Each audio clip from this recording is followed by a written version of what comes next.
اعتدى عدد من العناصر الإرهابية المرتزقة الموقوفين في سجن حمص المركزي على السجناء الآخرين، وعلى الفور قامت عناصر حفظ النظام بمعالجة الوضع بحكمة وهدوء لتفادي سقوط ضحايا.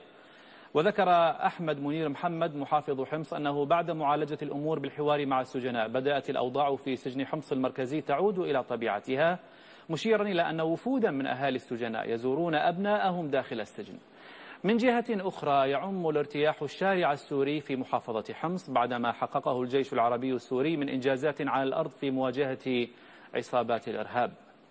في الوقت الذي تواصل فيه وحدات حفظ النظام وأبناء الجيش العربي السوري ملاحقة المسلحين في شوارع وأزقة حمص، يسود بين أهالي المدينة شعور بالاطمئنان وإحساس بأمان بدأ يعود تدريجيا ويعم أغلب أحياء حمص، الأمر الذي انعكس إيجابا على يوميات حياة أهل المدينة الواثقين بجيشهم ودولتهم، والأهم أنهم واثقون من النصر القادم.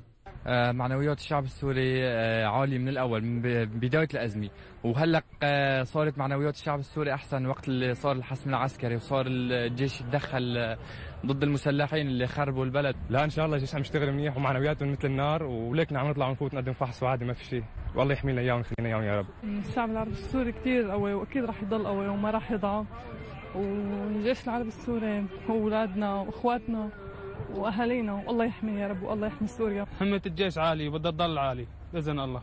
نحن مع الجيش العربي السوري وبتمنى انه ينهي هالموضوع لانه حاجه بقى ملينا يعني. الجيش العربي السوري هو اخواتنا وابنائنا، ونحن جاهزين باي لحظه لحتى جاهزين معه بكل عزم وبكل قوه. بصراحه نحن طلاب جامعه البعث يعني كثير بنشكره للجيش لسبب كثير كبير، انه لولا نحن ما عم نقدم فحص يعني كثير عم نروح وعم نجي وعم نسافر ولا كأنه في شيء، وإن شاء الله يعني بفترة كثير قصيرة بيرجع الوضع مثل ما كان وأحسن، وإن شاء الله ضل جيشنا منتصر على كل أعداء سوريا يا رب.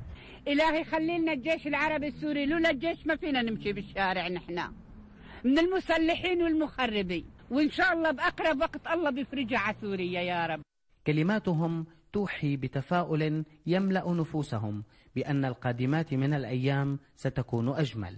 بمعنويات عالية يستقبل الشعب السوري أخبار الانتصارات التي يحققها الجيش العربي السوري البطل، آملين أن تزول هذه الغمامة من سماء وطنهم الحبيب سوريا. لأخبار تلفزيون الدنيا، أحمد العاقل، حمص.